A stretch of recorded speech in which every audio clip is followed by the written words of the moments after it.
Hi friends, how are you? So today is 15th March. I'm really sorry for the last day जो sound recording में problem आई थी. I really didn't know that और वो उससे पहले ही upload हो गया. तो मैंने सुना तो मुझे भी लगा कि कुछ प्रॉब्लम है. Really sorry for that. I hope आपने किसी ना किसी तरह एडजस्ट कर लिया होगा. चलिए आज देखते हैं. पेज 1 पे था एनपीआर के बारे में. देखिए नेशनल पॉपुलेशन रजिस्टर जैसे हमने पहले लेक्चर्स में डिस्कस किया था कि कौन सी एक्ट में आता है. सिटीजनशिप एक्ट में आता है जो 1955 में आई थी. सेंसस किस एक्ट में आता है? सेंसस ऑफ इंडिया एक्ट में आता है. तो उतना ही करना है अभी इसमें और आपने डीप नहीं जाना है, चाहे वो प्रीलिम्स वाले हों चाहे मेंस वाले हों, क्योंकि इससे पहले जब वो होगा तो हमें और इससे जो इसके कंसोलिडेटेड पॉइंट्स हैं, चाहे वो एडिटोरियल में चाहे कैसे भी आ जाएंगे, अभी उसको देखने की ज़रूरत नहीं है. उसके बाद एडिटोरियल पे था क्वेट के बारे में. क्वेट के बारे में हमने थोड़ा सा डिस्कस कर लिया था कि क्या उन्होंने इश्यूज डिस्कस किए हैं क्या नहीं किए हैं, क्वेट की कंट्रीज़ कौन सी हैं. उससे ज़्यादा अभी कुछ नहीं निकलता है कि हम ज़बरदस्ती पॉइंट्स बनाने के लिए इसके ऊपर पॉइंट्स बनाएं. आपने देखा होगा कुछ एनालिसिस में बनते भी होंगे, बट आपको इसमें कुछ नहीं देखना है. उसके बाद एक जो दूसरा एडिटोरियल था वो आरबीआई, इन्फ्लेशन, सीपीआई, इन सब के बारे में था. देखिए डेली टू डेली अपडेट आपको नहीं करना है. आपको अपने बेसिक्स पता होने चाहिए कि इन्फ्लेशन क्या है, सीपीआई क्या है और क्या आरबीआई की मॉनेटरी पॉलिसी कहाँ तक लिमिट करनी है, वो हम लोगों ने डिस्कस किया हुआ है. उससे ज़्यादा भी आपको कुछ करने की ज़रूरत नहीं है. थर्ड एडिटोरियल पे था साइबर अटैक के बारे में. जो हमने साइबर अटैक पे नोट्स बनाए थे कि हम क्यों चाइना को डायरेक्ट क्लेम नहीं करते, क्यों हम यूएस की बात को इतना सीरियसली नहीं ले सकते, जबकि हमें पता है कि वो एक्सपर्ट है अपने फिंगरप्रिंट्स नहीं छोड़ने में और दूसरों के फिंगरप्रिंट्स छोड़ने में. जो हमने लेक्चर डिस्कस किया था कि इंडिया ने कौन कौन सी साइबर की एजेंसीज बना रखी हैं, वो ही इनफ है. उससे ज़्यादा आपको कुछ नहीं करना है. वो आपके मेंस के लिए भी इनफ है, प्रीलिम्स के लिए भी इनफ है. अगर कुछ ऐसा होगा तो हम अपने आप ही, जैसे अभी इसमें था कि शैडो पैड नाम का साइबर अटैक था जो ट्रोजन मालवेयर है, वो हमें देखना था, देख लिया. उससे ज़्यादा अभी आपको अगर नहीं लिखा था आप ये भी लिख सकते हैं कि शैडो पैड नाम का साइबर अटैक होता है, अगर आता है ऑप्शन में, वो ट्रोजन मालवेयर है. उससे ज़्यादा आपने उसमें कुछ नहीं देखना है, क्योंकि देखिए मैं मानता हूँ वो एम के नारायणन ने लिखा है, बहुत ही रिकग्नाइज्ड हैं वो. बट आपको जो देखना है पेपर के लिए, जितने में आपका देखिए 250 वर्ड्स में लिखना है, उसके लिए हमें जितनी सफिशिएंट नॉलेज चाहिए हम ले चुके हैं. उससे ज़्यादा भी डीप मत चाहिएगा. अगर कुछ ऐसा और आएगा तो आई मेक श्योर कि मैं आपके पॉइंट्स पे ऐड कराता रहूँ. अभी जितना देखना है उतना ही देखेगा. उसके बाद एक एडिटोरियल पे था हरियाणा गवर्नमेंट रिजर्वेशन का. वो हम ऑलरेडी डिस्कस कर चुके हैं कि कैसे अगर एक स्टेट करती है फिर अगर दूसरी स्टेट ने कर दिया ऐसे तो सब कोई अपने अपने लोगों को कहेगा, तो वो हमारे आर्टिकल 19 के भी खिलाफ है. हमने पढ़ा था ना, वो आपको अच्छी तरह याद होगा. आर्टिकल 16 के भी खिलाफ है जिसमें राइट टू एम्प्लॉयमेंट आता है. वो हमने सब देख लिया था. थोड़े से उसी में पॉइंट्स हमें ऐड करेंगे कि हमें देखिए हर आदमी कोई भी बिजनेस करने आएगा तो स्किल्ड मैन पावर चाहिए. तो वो ये नहीं कर सकता कि नहीं मुझे इसी स्टेट की चाहिए. वो हम ऑलरेडी डिस्कस कर चुके हैं, उसके नोट्स बना चुके हैं कि कैसे हमने लिखना है. उसमें कुछ नए पॉइंट्स आपने ये ऐड करने हैं. उसमें देखिए क्या ऐड करना है. एक तो creation of new jobs is not entirely in the control of state governments. ये कॉम्प्लेक्स इंटरप्ले है मल्टीट्यूड फैक्टर्स का. मल्टीट्यूड फैक्टर्स कौन कौन से हैं कि देखिए हम ये लिखेंगे, हम जो इलेक्टेड स्टेट गवर्नमेंट्स हैं कैन सर्टेनली, जो अपने 5 साल के टेन्योर में हाई क्वालिटी लोकल इंफ्रास्ट्रक्चर देना चाहिए उनको, ताकि वो न्यू बिजनेसेस को अट्रैक्ट करें अपनी तरफ. ठीक है, ताकि जैसे हम प्रोवाइड करा सकते हैं लैंड अफोर्डेबल प्राइसेस पे और फॉर फ्री. हाँ होता है, कई ऐसी जेड्स बनाए जाते हैं स्टेट्स में जिसमें फ्री भी अट्रैक्ट करने के लिए फ्री उनको लैंड्स दी जाती है या बहुत मिनिमम प्राइसेस पे दी जाती है.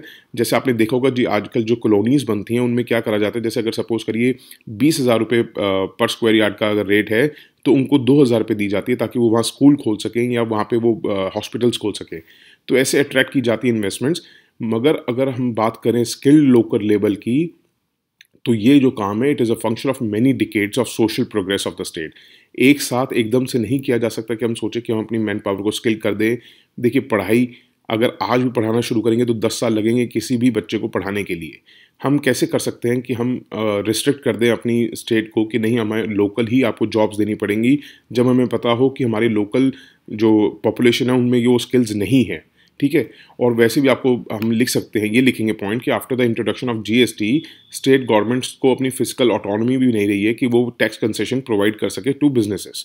उसके बाद हम ये लिख सकते हैं सॉरी, आपने देखा होगा कि हम अगर क्वेश्चन में आपके पास आता है कि कोई स्टेट्स का रिजर्वेशन चल रहा है, या अगर कह देते हैं कि कुछ स्टेट्स बहुत ज़्यादा ग्रो कर जाती हैं, कुछ स्टेट्स कम ग्रो कर रही हैं as far as employment is concern, तो आप उसमें एक ये हरियाणा वाला एग्जांपल दे सकते हैं। हरियाणा वाले एग्जांपल में हमने जो पॉइंट्स मेंशन किए थे वो भी दे सकते हैं। उसके बाद आप ये ले सकते हैं कि एक एग्लोमरेशन इफेक्ट बहुत ज़्यादा इंपॉर्टेंट है, जो वो इफेक्ट डालता है। वो क्या है कि द एग्लोमरेशन इफेक्ट है the ecosystem of supply chain, talent, good living conditions and so on. तो जिस स्टेट के पास वेल एस्टैब्लिश्ड नेटवर्क है सप्लायर्स का, पीपल, स्कूल्स, क्योंकि देखिए अगर कोई भी बिजनेस, बड़ा बिजनेस आएगा किसी भी स्टेट में, तो वो वहाँ देखेगा कि वहाँ का इंफ्रास्ट्रक्चर कैसा है, लोकल पॉपुलेशन कैसी है, वहाँ स्कूल्स हैं नहीं है, क्योंकि उसके साथ बहुत सारी इंप्लॉयमेंट्स आएगी, उनके बच्चे होंगे, उनको स्कूल्स प्रोवाइड होने होंगे, उनके लिए उनको रहने की अच्छी जगह चाहिए, वहाँ का एनवायरनमेंट अच्छा चाहिए, वहाँ का लॉ अच्छा चाहिए। तो इसलिए कहते हैं कि जो स्टेट्स के पास ऑलरेडी, अगर आपके पास स्टेट्स के कंपैरिजन में आता है कि कैसे कोई स्टेट ग्रो ज़्यादा कर रही है, कोई कम कर रही है, तो आप ये भी तब भी ये पॉइंट्स मेंशन करिएगा सारे के सारे। और उससे पहले जो हमने लेक्चर में डिस्कस किया था कि हरियाणा गवर्नमेंट का जो आया, आप एग्जांपल दीजिएगा बिल्कुल कि वो ग्रेटर एडवांटेज पे होती हैं, attract even more businesses than the states that are left behind. तो उस वजह से भी gap between the richer and poor states is only widening. ठीक है, इस वजह से वाइडनिंग हो रहा है रैपिडली, और कम नहीं हो रहा है, क्योंकि एग्लोमरेशन इम्पैक्ट बहुत ज़्यादा इफेक्ट डाल रहा है इस चीज़ पे। तो ये आप पॉइंट एग्लोमरेशन इफेक्ट लिखेंगे ना, तो बहुत ज़्यादा बड़े इकोनॉमिस्ट मेंशन करते हैं इन चीज़ों को, तो आपको बड़ा अच्छा इफेक्ट पड़ेगा आपके आंसर में। तो आप एग्लोमरेशन इफेक्ट का डाल सकते हैं कि इस वजह से भी हो रहा है कि जो स्टेट्स में, अगर कोई स्टेट्स बहुत ज़्यादा ग्रो कर रही है और स्टेट्स जो कम ग्रो कर रही हैं। Or in the absence of level playing field and with no fiscal autonomy, it is enormously difficult for developing states in India to attract new investments and create new jobs. तो आप ये point भी mention कर सकते हैं कि इस वजह से जो लेवल प्लेइंग फील्ड नहीं हो रहा है, तो जो जैसे आप एग्जांपल दे सकते हैं, जैसे कर्नाटका है, उनके पास ऑलरेडी आपने देखा होगा कि वॉलमार्ट आ चुका है, तो वो अमेजॉन अगर आने वाला है तो उसको लगेगा यार यहाँ पे ऑलरेडी एक बड़ी स्टेट आई हुई है, तो मैं यहीं पे अट्रैक्ट करूँ, यहीं पे आऊँ, ये मुझे अट्रैक्ट कर रही है, यहीं पे मैं इन्वेस्टमेंट करूँ। उन वजह से जो गरीब स्टेट्स हैं वो रह जाती हैं। अब उनके पास नई इन्वेस्टमेंट्स, नए बिजनेसेस नहीं आ रहे हैं, तो वहाँ की लोकल पॉपुलेशन को एम्प्लॉयमेंट देने के लिए तब ये लोग ऐसे ऐसे रूल्स निकाल देते हैं कि चलिए हमारे, अगर आप आ रहे हैं तो कोई जो बिजनेस ऑलरेडी हैं भी, तो उनको भी हम कह देते हैं नहीं हमारे, तो भैया लोकल पॉपुलेशन को आप हायर करिए।